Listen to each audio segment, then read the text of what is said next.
Hello and welcome to The World Today. I'm Amarachi Ubani. Here are the stories that we're tracking this half hour. At least 17 people injured in a shooting in a school in Minneapolis. Palestinians flee Gaza as Israeli army warn that evacuation is inevitable. Plus, those wildfires continue to rage in Galicia as blaze approaches homes in Spain. The Big World Today begins now. 2 children have died, 17 others injured following a school shooting in Minneapolis, Minnesota, in the United States. Governor Tim Walz says the attack happened at Annunciation Catholic School during the school's Catholic Mass for students. He's called it a horrific act of violence. Authorities say there is no active threat in the area as the gunman, believed to be in his early 20s, is dead and he acted alone. Police Chief O'Hara also says the gunman ultimately took his own life. This was the first week of school for the students. Our Washington correspondent Maria Bird joins us now. Maria, I can imagine the hearts breaking across the country as a result. We'll have Maria in a bit. In the meantime, Denmark's foreign minister has summoned the top U.S. diplomat in Copenhagen following reports that American citizens have been conducting covert operations in Greenland. Denmark's public broadcaster quoted sources as saying the aim was to infiltrate Greenland's society and promote its succession from Denmark to the U.S., although it was unable to clarify who the men were working for. Foreign Minister Lars Rasmussen said any attempt to interfere in the internal affairs of the Kingdom of Denmark would be unacceptable.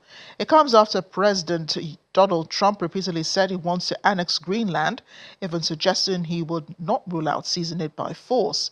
Vice President J.D. Vance also accused Copenhagen of underinvesting in the territory. Denmark is a member of NATO and the European Union and has long been seen by the US as one of its closest allies. Danes have been shocked, however, by President Donald Trump's determination to control its semi-autonomous territory.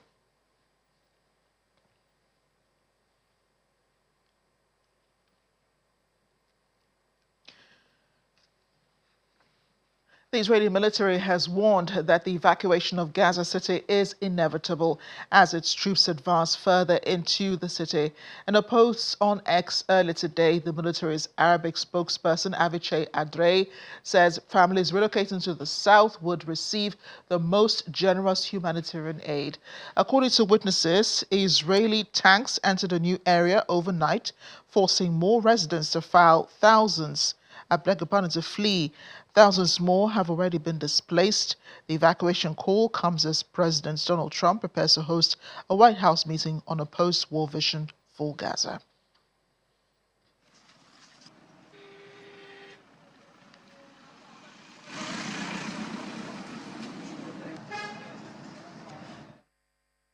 Meanwhile, pro-Palestine activists staged mass demonstrations in Athens, marching to the U.S. and Israeli embassies. Protesters set off fireworks in Syntagma Square before marching through the streets carrying banners, placards, and Palestinian flags. Outside the Israeli embassy, demonstrators chanted against the IDF and its operations in Gaza. Police had to deploy heavily around the compound and forcing a restricted zone to shield the embassy. Similar rallies were also reported in Thessaloniki, where activists demanded a ceasefire and condemned Israel's military campaign.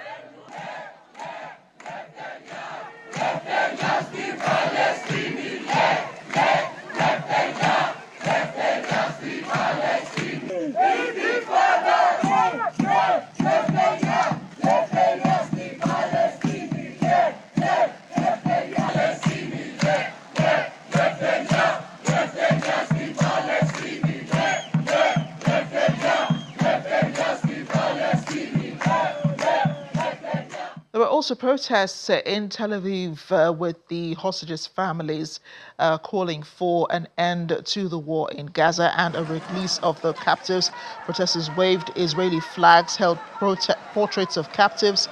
Others carried signs reading "Starvation Nation." Some protesters accused the Prime Minister of deliberately prolonging the conflict just to stay in power. The Hostages and Missing Families Forum, which organized the rally, claimed 350,000 people joined the demonstration.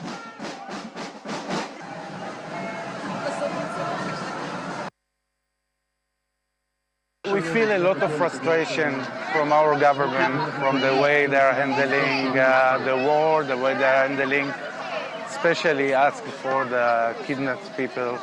We are sorry of what is happening there in Gaza to the people.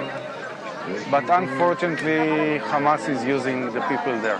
There is no other way. So I am okay with going to Gaza, but not now.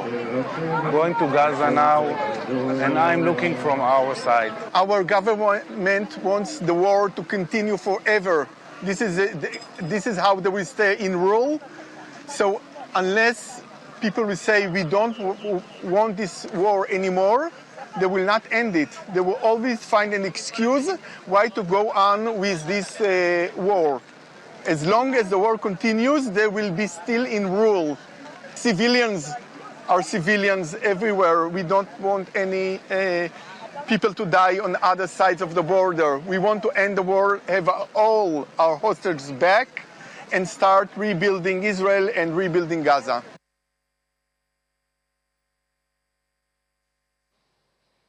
I'd like to return to our lead story today. 2 children dead, 17 other people injured following a school shooting in Minneapolis, Minnesota, in the United States. The state's governor, Tim Walz, says the attack happened at Annunciation Catholic School during the school's Catholic Mass for students. He's called it a horrific act of violence. Authorities say there is no active threat in the area. The gunman reportedly killed himself. This was the first week of school for many of the students. Stories still developing. Our Washington correspondent Maria Bird joins us now. Maria, I can imagine hearts breaking all across the United States as a result of what has happened today. A first week of school, very sensitive for many families. What more do we know about this gunman and how he gained access into the school and to the children? As you said, this is a horrific event. This is something that no parent wants to think about their children going to school and having to experiencing something such as this, especially when you think about they were in their morning mass for the first week of school. Obviously, as you said, this is still a report. This is still ongoing. We do know the gunman is no longer a threat to the community. He is dead as well. And this is the law enforcement has been able to release that. And so at this time, there's no further threat from the gunman to the school, to the community at large. We also know that the children range from 6 to 14 years old that are being treated for their injuries at the Minneapolis healthcare system locally. So there are some in critical condition as well. So, Maria, Police Chief Brian O'Hara just finished a press briefing. I don't know how much of it you were able to listen to. He was talking about the developments, and I really wanted to know, what he said about how the gunman gained access into the school during school hours and shot those kids. Well, he was shooting through a window. So what was described was that the building actually had windows and where you could directly see the pews where the students were sitting, and obviously those administrators of the school as well. And so he was able to shoot through the window of people sitting in the pews. And so that's how he was able to injure 17. So he did not enter the actual building. He was actually shooting through the windows. Now, to your further point, is gaining access to the actual ground of the school. But if you think about typically, and especially here in the United States, many schools are in communities where it's kind of open, and there might be some facilities, but there's typically not like a security guard at a gate checking people in. Typically, that doesn't happen until someone actually enters the school building. And when you think about in the church portion of the school, that is typically a little bit more open to public than the actual area where instruction occurs. President Donald Trump, you understand, has been briefed already. Has the White House responded in any way to the attacks?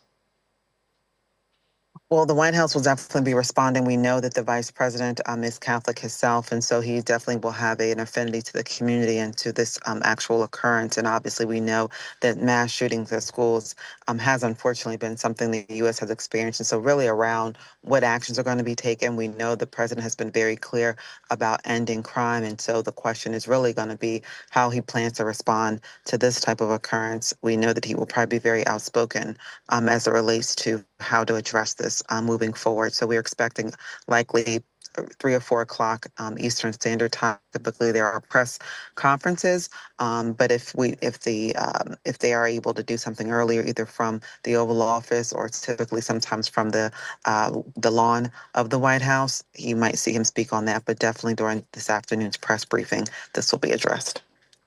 And I know that authorities are trying to manage information at this time, especially being sensitive to the families' plights, the ones who have been affected by the shooting. But do we know anything about the children who have been injured and how they're doing? Well, there are about 9 of the 11 patients from the attack are being treated at a healthcare facility, and their ages are 6 to 11.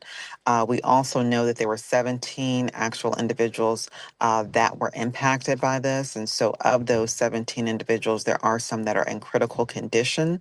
And so, that's kind of, I think, the primary focal point at this time. We also know there have been some casualties. At least 2 children were killed in the shooting. And so now we're, obviously waiting and hopeful that the other 4 of the 11 patients that are receiving some of the intensive care will be able to survive this. And so medical teams are obviously keeping the press up to date as quickly as they can. Yeah, and Maria, it's been a while we've seen, an incident like this happen in American schools. I think the last incident that really shook Americans was the one that happened with the Uvalde school. Tell us about how people are viewing what has happened. I mean, it's an incident that has shaken the whole of the United States, but what is the response from leaders, from politicians, and even from just parents?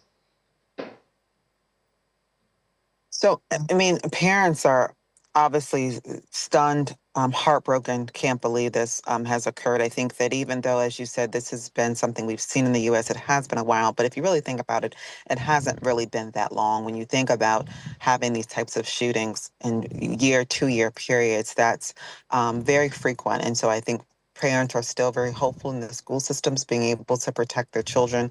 But these are constant reminders that their children, unfortunately, are sometimes still not safe in school buildings. If these type of individuals, we know previously we've seen former students of schools come in and do mass shootings. So unfortunately, it's not the typical person that's expected, and schools are not wanting to be designed as these military forts where security and police are at the presence. These are buildings where children should feel free, comfortable, and being able to attain their education without feeling like they have to go through several levels of police security to enter their school building. But this is definitely going to be something that I'm sure the Department of Education will begin to revisit as to how they're planning to protect their students. And our thoughts and prayers with the families affected at this time. Maria, thanks again for bringing us up to speed. We're off for a short break now. On the World Today, still ahead. SpaceX Starship finally blasts off successfully on its 10th attempt, ending a streak of explosive failures. Join us again.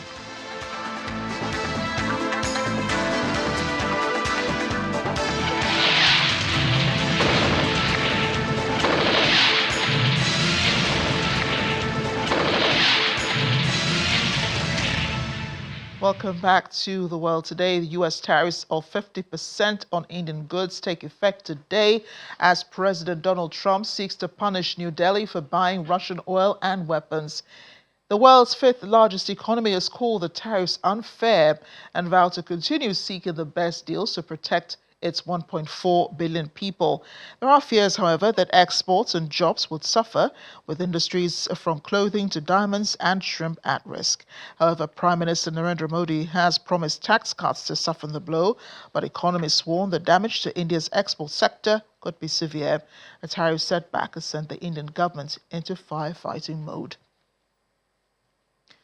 Speaking of firefighting, raging wildfires have continued to tear through Galicia in northwestern Spain, with growing fears that the blaze is nearing hundreds of homes in the provinces of Orense and Lugo.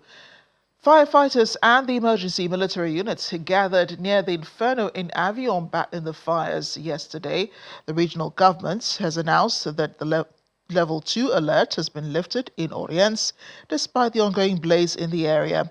But it remains in effect in neighboring Lugo, where a major fire continues to burn in a Proba do Borlon, another region already scorched over 600 hectares. According to the European Forest Fire Information System, more than 411,000 hectares have burned in Spain, about 10 times the territory lost in 2024. South Korea has passed a bill banning the use of mobile phones and smart devices during class hours in school, making it the latest country now to restrict phone use among children and teens. That law takes effect from next school year in March 2026 as a result of a bipartisan effort to curb smartphone addiction, as more research points to its harmful effects. Lawmakers, parents, and teachers argue that smartphone use is affecting students' academic performance and takes away time that they could have spent studying. The ban has its skeptics, including students, who question how it would work, its wider implications, and whether it is addressing the root cause of addiction. The bill passed convincingly on this afternoon, with 115 votes in favor out of 163 members present.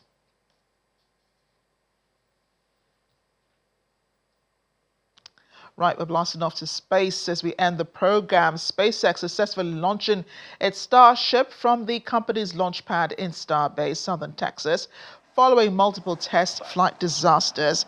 A spacecraft blasted off from the launch site, flying into orbit before making an acrobatic splashdown into the Indian Ocean. Crowds of spectators were present and celebrated the successful mission.